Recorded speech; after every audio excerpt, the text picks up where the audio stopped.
Ulhasnagar 3 camp या परिसरात वडलीगाव Saint Joseph शाळेच्या बाहेर एक व्यक्तीवर जानलेवा हमला केलेला आहे. व्यक्तीचं नाव सौरव म्हात्रे आहे.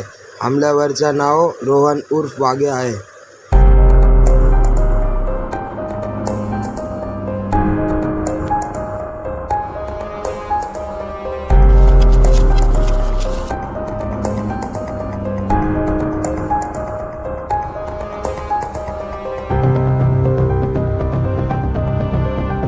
ते कुठे झालं ते सांग. वडोलगाव उल्हासनगर 3 सेंट जोसेफ शाळेच्या समोर कोणी गेलं? रोहन जाधव म्हणून व्यक्ती आहे, त्याला वाघ्या बोलतात.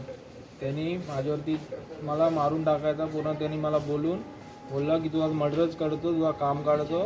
आणि मी ते ऐकून गाडीवरती जात असताना त्यांनी माझ्या मानेवरती मारायचा प्रयत्न केला इथं. तर मी गाडीवरती असं पलटलो तर तो माझ्या पाठीत वार घुसला त्याचा आणि चॉपर पूर्ण अटकलेला आहे अर्धा. तुमचं जुनं काय?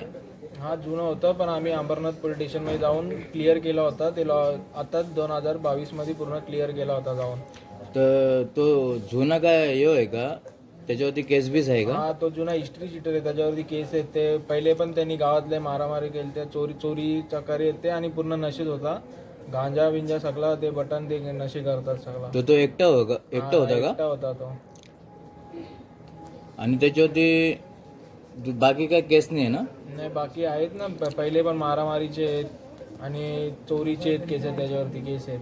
चोरीचे केस आहे? हा, तुमचं गंजा नाव? येतो पूर्ण गरदुल्ला येतो.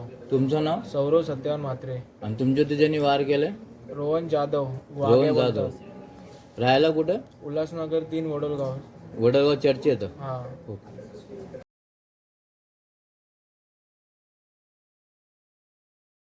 तुमच्या पोरावरती हमला झालाय, तुम्ही याच्या बारेमध्ये काय बोलताय?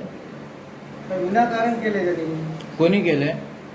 त्याचं नाव रोहन उर्फ वाघ्या. वाघ्या. हा, हा. संजय जाधव. तर तुमचं पोरच आणि त्याचं काय जुनं हे आहे का? नाही, ते काहीच नाही. मग तुमचा पोरगा तिकडे काय करत होता? येत होता घरी जेवायला, घरी येत होता.